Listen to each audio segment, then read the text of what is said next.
Olá, tudo bem com vocês? Hoje, dia 170 da nossa leitura da palavra em ordem cronológica, nós vamos ler os capítulos 1 ao 6 do livro de Eclesiastes. O nome Eclesiastes é uma tradução de uma palavra hebraica que significa aquele que convoca uma assembleia ou simplesmente um pregador.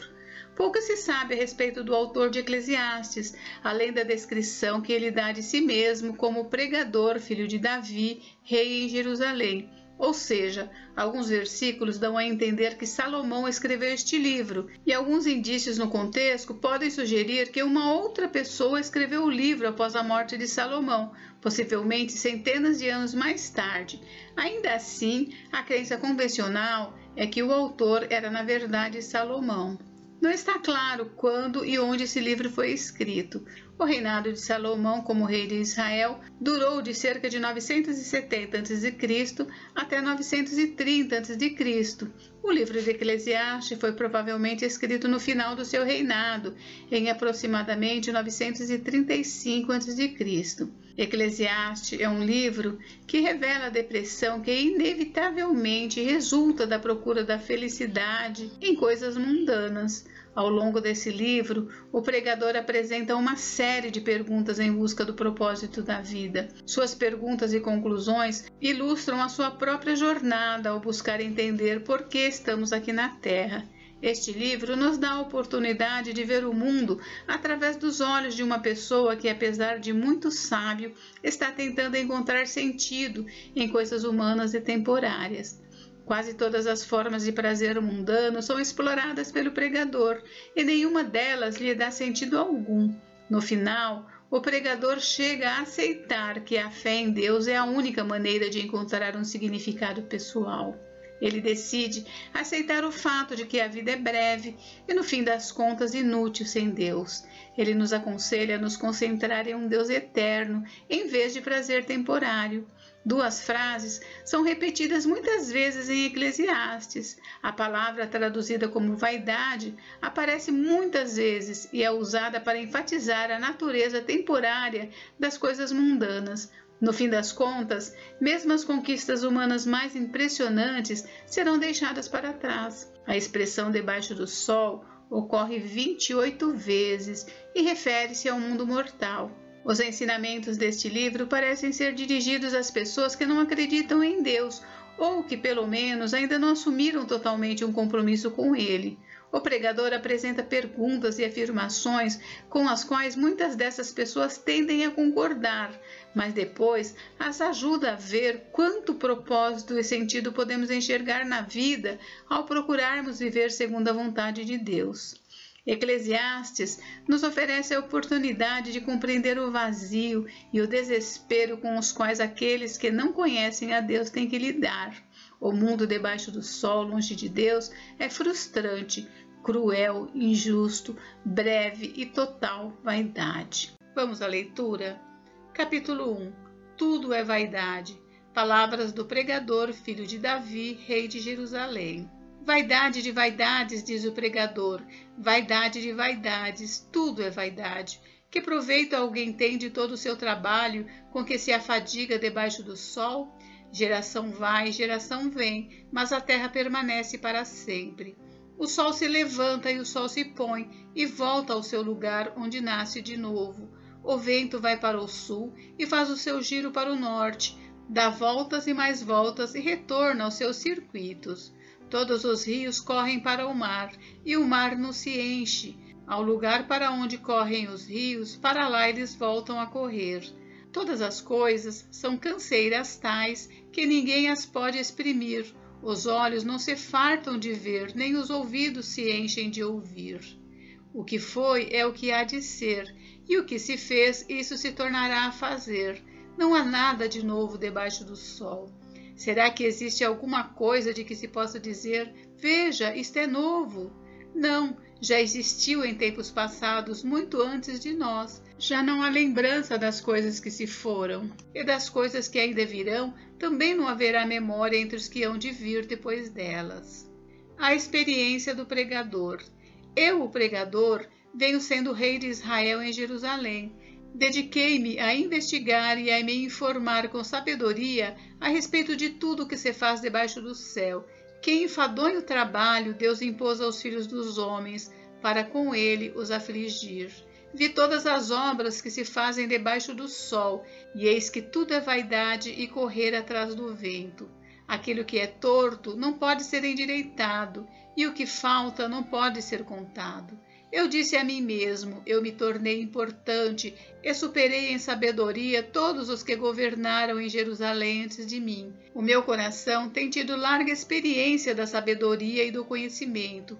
Assim, procurei conhecer a sabedoria e saber o que é a tolice e a falta de juízo, mas descobri que também isso é correr atrás do vento, porque na muita sabedoria há muito enfado, e quem aumenta o seu conhecimento, aumenta também a sua dor. Capítulo 2. A vaidade das riquezas. Eu disse a mim mesmo, vamos, prove a alegria, procure ser feliz, mas também isso era vaidade. Concluí que o riso é tolice e que a alegria não serve para nada. Resolvi no meu coração entregar-me ao vinho, sem deixar de me guiar pela sabedoria e de me apoderar da loucura, até descobrir o que de bom os filhos dos homens poderiam fazer debaixo do céu durante os poucos dias da sua vida. Empreendi grandes obras, construí casas e plantei vinhas para mim. Fiz jardins e pomares para mim, e neles plantei árvores frutíferas de toda espécie. Fiz para mim tanques de águas, para com eles regar o bosque em que reverdeciam as árvores. Comprei escravos e escravas, e tive escravos que nasceram em minha casa. Também tive bois e ovelhas, mais do que tiveram todos os que viveram em Jerusalém antes de mim. Amontoei também para mim prata e ouro, e tesouros de reis e de províncias. Provi-me de cantores e cantoras, e das delícias dos filhos dos homens, mulheres e mais mulheres. Eu me tornei importante e superei todos os que viveram antes de mim em Jerusalém, e a minha sabedoria nunca me abandonou. Tudo aquilo que os meus olhos desejaram, eu não lhes neguei, nem privei o meu coração de alegria alguma, pois eu me alegrava com todas as minhas fadigas, e isso era recompensa por todas elas. Considerei todas as obras que as minhas mãos fizeram, e também o trabalho que eu com fadigas havia feito, e eis que tudo era vaidade e correr atrás do vento, e nenhum proveito havia debaixo do sol. A vaidade da sabedoria. Então, passei a refletir sobre a sabedoria, a tolice e a falta de juízo. O que poderá fazer o sucessor do rei, o mesmo que outros já fizeram? Então vi que a sabedoria é mais proveitosa do que a falta de juízo, assim como a luz traz mais proveito do que as trevas. O sábio tem os seus olhos bem abertos, enquanto o tolo anda em trevas. Contudo, entendi que a mesma coisa acontece com ambos. Aí eu disse a mim mesmo, o que acontece com o tolo acontece comigo também. De que adianta então ser sábio?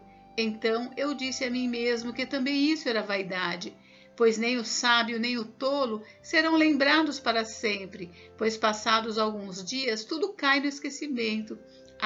O sábio morre do mesmo modo que o tolo. Por isso perdi o gosto pela vida, pois me foi pesado demais o trabalho que se faz debaixo do sol. Sim, tudo é vaidade e correr atrás do vento. A vaidade do trabalho. Também perdi o gosto por todo o meu trabalho, com que me afadiguei debaixo do sol, pois o resultado de tudo isso ficará para quem vier depois de mim. E quem pode dizer se ele será um sábio ou um tolo? No entanto, ele terá domínio sobre todo o ganho das minhas fadigas e sabedoria debaixo do sol. Também isto é vaidade. Então, tratei de fazer com que o meu coração perdesse a esperança de todo o trabalho com que me afadiguei debaixo do sol. Porque uma pessoa pode fazer o seu trabalho com sabedoria, conhecimento e habilidade, mas deixará o seu ganho como herança a quem por ele não se esforçou. Também isto é vaidade e grande mal. Pois que proveito alguém tem de todo o seu trabalho e da fadiga do seu coração em que anda trabalhando debaixo do sol? Porque todos os seus dias são cheios de dor e o seu trabalho é desgosto, nem de noite o seu coração descansa. Também isto é vaidade. Não há nada melhor para o ser humano do que comer, beber e fazer com que a sua alma desfrute o que conseguiu do seu trabalho. No entanto, vi também que isto vem da mão de Deus, pois separado deste, quem pode comer ou quem pode alegrar-se? Porque Deus dá sabedoria, conhecimento e prazer à pessoa que lhe agrada, mas ao pecador dá trabalho para que ele ajunte e amontoe, a fim de dar àquele que agrada a Deus. Também isto é vaidade e correr atrás do vento. Capítulo 3. Tempo para tudo. Tudo tem o seu tempo determinado, e há tempo para todo propósito debaixo do céu. Há tempo de nascer e tempo de morrer, tempo de plantar e tempo de arrancar o que se plantou, tempo de matar e tempo de curar, tempo de derrubar e tempo de construir, tempo de chorar e tempo de rir, tempo de prantear e tempo de saltar de alegria, tempo de espalhar pedras e tempo de ajuntar pedras, tempo de abraçar e tempo de deixar de abraçar, tempo de procurar e tempo de perder, tempo de guardar e tempo de jogar fora, tempo de rasgar e tempo de costurar, tempo de ficar calado e tempo de falar, tempo de amar e tempo de odiar, tempo de guerra e tempo de paz. O ser humano não conhece o seu tempo determinado. Que proveito tem o trabalhador naquilo com que se afadiga? Vi o trabalho que Deus impôs aos filhos dos homens para com ele os afligir. Deus fez tudo formoso no seu devido tempo. Também pôs a eternidade no coração do ser humano, sem que este possa descobrir as obras que Deus fez desde o princípio até o fim. Sei que não há nada melhor para o ser humano do que alegrar-se e aproveitar a vida ao máximo. Sei também que poder comer, beber e desfrutar o que se conseguiu com todo o trabalho é dom de Deus. Sei que tudo que Deus faz durará eternamente, sem que nada possa ser acrescentado nem tirado, e que Deus faz isso para que as pessoas o temam. O que é, já foi, e o que será, também já foi. Deus fará vir outra vez o que já passou. O fim de seres humanos e animais. Vi ainda debaixo do sol que no lugar do juízo reinava a maldade, e no lugar da justiça havia mais maldade. Então eu disse a mim mesmo: Deus julgará o justo e o ímpio, porque há um tempo para todo propósito e para toda obra. Eu disse mais: isto é por causa dos filhos dos homens, para que Deus os prove, e eles vejam que são em si mesmos como os animais. Porque o mesmo que acontece com os filhos dos homens, acontecem com os animais. Como morre um, assim morre o outro. Todos têm o mesmo fôlego de vida, e o ser humano não tem nenhuma vantagem sobre os animais, porque tudo é vaidade. Todos vão para o mesmo lugar, todos procedem do pó e ao pó voltarão. Quem sabe se o fôlego de vida dos filhos dos homens se dirige para cima e o dos animais para baixo para a terra? Assim, percebi que não há nada melhor para o ser humano do que desfrutar do seu trabalho, porque essa é a sua recompensa, pois quem o fará voltar para ver o que será depois dele? Capítulo 4. As tribulações da vida. Vi ainda todas as opressões praticadas debaixo do sol, vi as lágrimas dos que foram oprimidos, sem que ninguém os consolasse. Vi a violência na mão dos opressores, sem que ninguém consolasse os oprimidos. Por isso, considero mais felizes os que já morreram, mais do que os que ainda vivem. Porém, mais feliz do que uns e outros é aquele que ainda não nasceu e não viu as más obras que se fazem debaixo do sol. Então, vi que toda fadiga e toda habilidade no trabalho provém da inveja do ser humano contra o seu próximo. Também isso é vaidade e correr atrás do vento. O tolo cruza os braços e destrói a si mesmo. Melhor é um punhado de descanso do que ambas as mãos cheias de trabalho e correr atrás do vento. Então considerei outra vaidade debaixo do sol. Um homem sem ninguém, que não tem filhos nem irmãos, mas que não cessa de trabalhar e cujos olhos não se fartam de riquezas. E ele não pergunta: para quem estou trabalhando se não aproveito as coisas boas da vida? Também isto é vaidade e enfadonho trabalho. Melhor é serem dois do que um, porque maior é o pagamento pelo seu trabalho. Porque se caírem, um levanta o companheiro. Mas ai do que estiver só, pois caindo não haverá quem o levante. Também, se dois dormirem juntos, eles se aquecerão, mas se for um sozinho, como se aquecerá? Se alguém quiser dominar um deles, os dois poderão resistir. O cordão de 3 dobras não se rompe com facilidade. Melhor é o jovem pobre e sábio do que o rei velho e tolo que já não se deixa de moestar, porque ele saiu da prisão para reinar, embora tenha nascido pobre em seu reino. Vi todos os viventes que andam debaixo do sol com o jovem sucessor, que ficará em lugar do rei.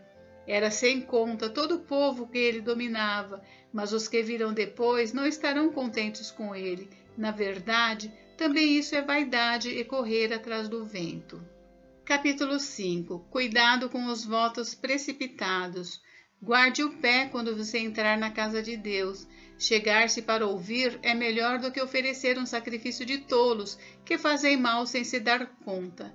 Que a sua boca não se precipite nem se apresse o seu coração em pronunciar uma palavra diante de Deus, porque Deus está nos céus e você aqui na terra. Portanto, sejam poucas as suas palavras, porque das muitas preocupações vêm os sonhos e do muito falar palavras tolas. Quando você fizer algum voto a Deus, não demore a cumpri-lo, pois ele não se agrada de tolos. Cumpra o voto que você faz. Melhor é não fazer voto do que fazer e não cumprir. Não consinta que a sua boca o leve a pecar, nem diga ao mensageiro de Deus que foi descuido. Por que fazer com que Deus fique irado por causa do que você diz e deixar que ele destrua o que você fez? Porque como na multidão dos sonhos há vaidade, assim também nas muitas palavras. Portanto, tema a Deus. A vaidade das riquezas. Se você notar em alguma província a opressão de pobres e roubo em lugar do direito e da justiça, não fique admirado com isso, porque o que está num posto elevado tem acima de si outro mais elevado que o explora, e sobre estes há ainda outros mais elevados que também exploram. O proveito da terra é para todos, até o rei se serve do campo.